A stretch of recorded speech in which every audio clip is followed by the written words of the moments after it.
Hello friends, welcome back to my YouTube channel get with Hari. तो आज का topic है how to design a singly reinforced beam. तो question है, design a singly reinforced rectangular beam of span 4 metre and it is subjected to a live load of 12 kilonewton per metre. The breadth of the support is 230 mm and use M25 concrete and Fe415 steel। तो सबसे पहले step आता है given data. तो जो हमें question में दिया है गिवन, वो हम सबसे पहले लिखते हैं स्टेप फर्स्ट में। तो है clear span of beam is equal to 4 meter and live load is equal to 12 kilonewton per meter and width of the support is 230 mm and grade of concrete इसे डिनोटेट करते हैं FCK से। ये दिया है 25 न्यूटन पर mm² and grade of steel F या Fe ये दिया था 415 न्यूटन पर mm²। सेकंड नंबर का स्टेप होता है साइज़ ऑफ बीम। तो साइज़ ऑफ बीम में हम ज्ञात करते हैं कि उसकी ओवरऑल डेप्थ कितनी है, विड्थ कितनी है, इफेक्टिव कवर कितना है, क्लियर कवर कितना है, ये सब उसमें हम फाइंड करते हैं स्टेप नंबर 2 में। तो consider the depth of the beam lies between span by 50 to span by 20।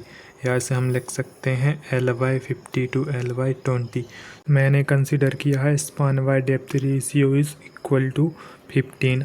आप 15 से 20 के बीच में कंसीडर कर सकते हैं, जैसे 70 कर सकते हैं, 18 कर सकते हैं। हमने किया है 15 कंसीडर। उसके बाद हम पक्षांतर कर देंगे तो डेप्थ आ जाएगी स्पान बाय 15।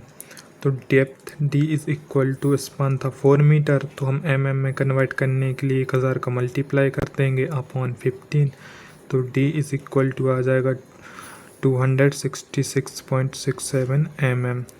तो हम इसे अप्रॉक्सीमेट 300 mm कंसीडर करते हैं। ये है हमारी effective depth. Assume effective cover is 40 mm। तो overall depth D is equal to क्या होती है, D plus D dash. D dash है तुम्हारा इफेक्टिव कवर एंड यहाँ पर D है इफेक्टिव डेप्थ, इसलिए overall depth D is equal to 300 plus 40। तो overall depth D is equal to 340 mm and assume breadth of the beam B is equal to 250 mm। ये हमने consider की है।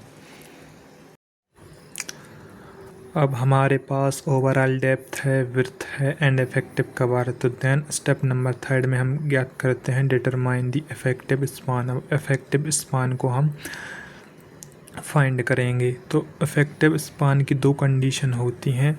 First है clear span plus effective depth and second है clear span plus half of support width plus half of support width. So इन दोनों condition में से जो भी मिनिमम होगा तो वही होगा आपका इफेक्टिव स्पान।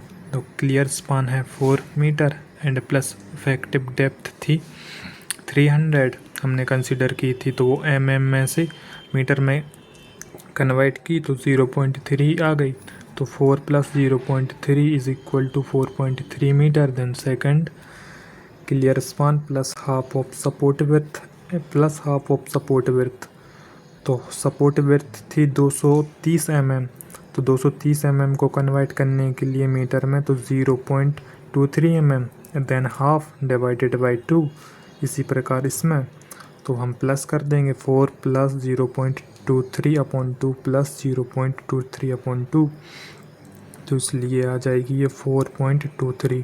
तो अब इन दोनों में से जो भी मिनिमम होगी वो होगी इफेक्टिव स्पान।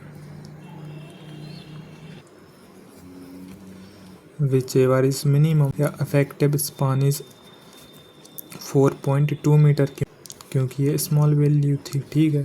देन इसलिए इफेक्टिव स्पान आ जाएगा 4.23 मीटर। स्टेप नंबर 4 में हम कैलकुलेट करते हैं फैक्टर्ड लोड पर मीटर लेंथ। पर मीटर लेंथ में कितना फैक्टर्ड लोड आया है वो हम इस स्टेप नंबर 4 में कैलकुलेट करेंगे। तो फर्स्ट डेड लोड क्या होता है, overall depth into breadth into 1 मतलब पर metre length into unit weight of concrete. तो ओवरऑल डेप्थ कितनी है 0.34, ये मीटर में है, एंड विड्थ भी मीटर में 0.3 into unit length 1 metre into unit weight of concrete 25। Then multiply कर देंगे तो टेल लोड आ जाएगा 2.55 kilo newton per metre. And second live load question में दिया था 12 किलो न्यूटन पर मीटर, इसलिए टोटल लोड W ये हो जाएगा dead load plus live load. तो ओवरऑल मतलब टोटल लोड आ जाएगा 2.55 प्लस 12, तो total load W is equal to 14.55 kilo newton per metre. Then उसके बाद फैक्टर्ड लोड हम ज्ञात करते हैं तो 1.5 का मल्टीप्लाई कर देते हैं टोटल लोड में, क्योंकि यह फैक्टर ऑफ सेफ्टी कंसीडर करते हैं लोड के केस में। तो फैक्टर्ड लोड आ जाएगा 21.82 किलो न्यूटन पर मीटर। यह स्टेप नंबर 4 कंप्लीट। अब हमने फैक्टर्ड लोड को फाइंड कर लिया है। देन उसके बाद हम डिटरमाइन करेंगे अल्टीमेट मोमेंट एंड शेयर। तो we know that ultimate moment क्या होता है, ultimate moment MU is equal to WU मतलब factored load into effective length का स्क्वायर अपॉन 8। इसलिए ultimate moment is equal to 21.82, ये है आपका फैक्टर्ड लोड इनटू 4.23, ये है आपकी इफेक्टिव स्पान की लेंथ, इसका स्क्वायर अपॉन 8। तो अल्टीमेट मोमेंट की वैल्यू आ जाएगी 48.80 किलो न्यूटन पर मीटर। यह है अप्लाइड मोमेंट जो हमारी बीम पर आता है, ठीक है। और मोमेंट है इसलिए इसकी यूनिट हो जाएगी किलो न्यूटन पर मीटर, क्योंकि मोमेंट होता है force into perpendicular distance. Force की यूनिट हो जाएगी न्यूटन या किलो न्यूटन, एंड डिस्टेंस की भी यूनिट हो जाएगी मीटर या एम। देन उसके बाद शेयर को हम डिनोटेट करते हैं WU से। तो शेयर निकालने के लिए फॉर्मूला होता है WU into L effective upon 2। So VU is equal to WU मतलब फैक्टर्ड लोड क्या था 21.82 इंटू इफेक्टिव लेंथ थी 4.23 एंड डिवाइडेड बाई 2, तो शेयर की वैल्यू आ जाएगी 46.14 किलो न्यूटन, क्योंकि ये शेयर है तो किलो न्यूटन, क्योंकि वो हमने अल्टीमेट मोमेंट अप्लाइड ज्ञात किया था। तो अब हम ज्ञात करेंगे रजिस्टिंग मोमेंट, जो हमारी बीम उस मोमेंट को रजिस्ट कर सकती है। तो रजिस्टिंग मोमेंट 4Fe415 स्टील, तो अल्टीमेट मोमेंट को रजिस्ट कर सकती है, हम वो फाइंड करेंगे। तो MU लिमिटिंग 4Fe415 स्टील, तो MU लिमिटिंग की वैल्यू होती है 0.138 FC के BD²। तो MU limiting is equal to 0.138 into FC K grade of concrete ये है 25 into B, width 250 mm into depth है 300, देन स्क्वायर तो स्क्वायर।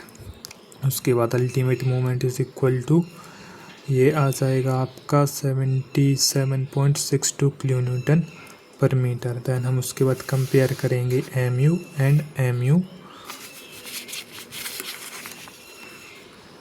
देन हम उसके बाद कंपेयर करेंगे MU लिमिटिंग एंड MU को।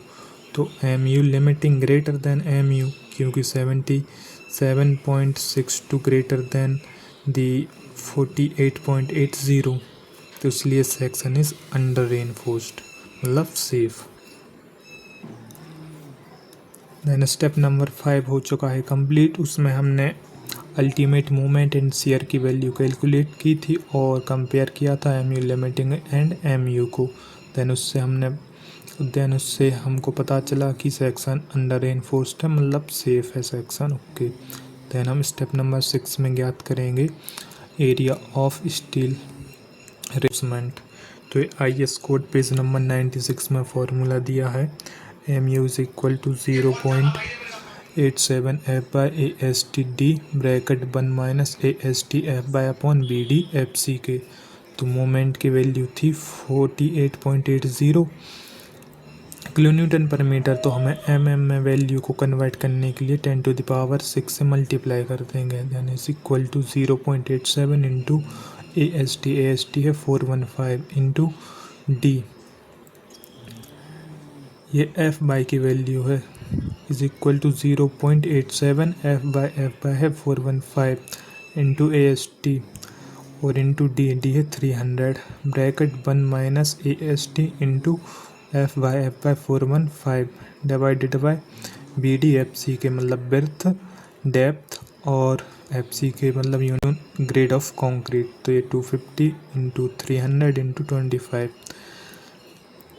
तो इसलिए 48.80 into 10⁶ is equal to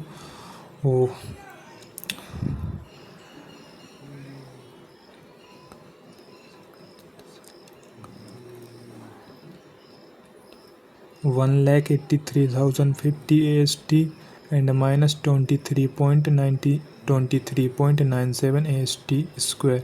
then हमें AST को पक्षांतर करके इस साइड ले आएंगे तो ये प्लस में वैल्यू आ जाएगी और ये प्लस है तो माइनस में है, देन ये प्लस में। हम इस इक्वेशन को सॉल्व कर लेंगे तो AST की वैल्यू आ जाएगी 507.54 mm स्क्वायर। यह है रिक्वायर्ड स्टील, इतना तो बीम में रिक्वायर्ड है। देन उसके बाद हम चेक करेंगे AST मिनिमम। तो AST मिनिमम फाइंड करने के लिए फॉर्मूला होता है 0.85 upon F by into B into D. तो AST minimum is equal to 0.85 upon F by 415 into B 250 into D effective depth 300। तो AST मिनिमम की वैल्यू आ जाएगी 153 mm स्क्वायर। उसके बाद हम मैक्सिमम AST कितना है उसको फाइंड करेंगे। तो चेक AST मैक्सिमम, तो AST मैक्सिमम की वैल्यू होती है 4% ऑफ ग्रॉस एरिया। 4% मतलब divided by 100 into gross area B into D. तो 4/100 इंटू 250 इंटू 340। इसको हम सॉल्व करेंगे तो हमें वैल्यू मिल जाएगी AST मैक्सिमम। तो AST मैक्सिमम वैल्यू आ गई है 3400 mm square. So AST maximum greater than AST and greater than AST minimum, so hence okay, ये हमारे AST रिक्वायर्ड। तो फिर उसके बाद हम कैलकुलेट करेंगे number of bar. Number of bar होता है AST divided by π/4 D square, मतलब area of 1 bar upon total area जो रिक्वायर्ड है। और यहाँ पर D है डायमीटर ऑफ बार। हमने एज्यूम किया है कि डायमीटर ऑफ बार 60 mm है। तो हम सॉल्व करेंगे तो नंबर ऑफ़ बार की वैल्यू आ जाएगी 2.52। तो हम इसको अप्रॉक्सीमेट 3 बार कंसीडर करेंगे। तो provide 3 numbers of 16 mm diameter bars in the tension zone. हम टेंशन जोन में 3 बार्स 16 mm डाया बार प्रोवाइड करेंगे। तो उसके बाद हम फाइंड करेंगे AST प्रोवाइडेड, मतलब जो स्टील रिक्वायर्ड था वो रिक्वायर्ड था। और हम उसके बाद ज्ञात करेंगे AST प्रोवाइड, मतलब हम इतना स्टील प्रोवाइड कर रहे हैं। तो 3 numbers into 5/4 D square area of 1 बार। तो AST प्रोवाइड की वैल्यू आ जाएगी 603 mm स्क्वायर। AST प्रोवाइड हमेशा AST रिक्वायर्ड से ज़्यादा होना चाहिए और AST प्रोवाइड की वैल्यू मैक्सिमम स्टील से कम होनी चाहिए और मिनिमम से ज़्यादा होनी चाहिए। Then also provide 2 numbers of 10 mm dia bar या हैंड्स बार।